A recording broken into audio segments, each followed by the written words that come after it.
келечекте мындай кылам, келечекте 2 этаж үй алам, келечекте машина алам, келечекте андай кылам, мындай кылам, мындай болуп кетем деп аткан адам эгерде бүгүн колунда телефон, кыздар менен сүйлөшүп эч нерсе кылбастан турган болсо, демек анын келечеги начар, келечеги жок деген.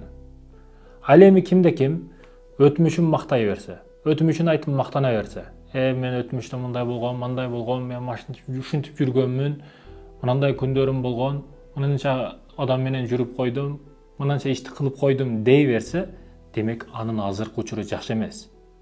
Азыры жакшы эмес. Өтмүш өтүп кетти. Өтмүштүн керектүүсүн ал, керексизин жооп сал.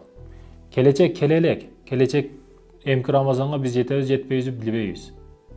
Келечекте ал жылдар келиши мүмкүн, бирок биз болбой калышыбыз мүмкүн.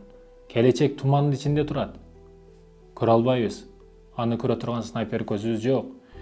Биздин жашай турган күнүбүз бүгүн экен, урматтуу мекендешим. Өтмүштөн сабак алып, келечекти кура турган күн бул бүгүн экен. Бүгүн аракет кылып кал. Бүгүнкү аракетиң эртеңки жыйынтыгың.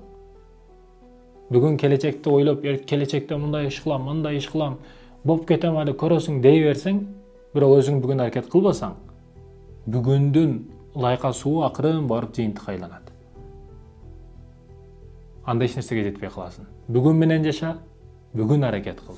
Максатыңа бүгүн жет.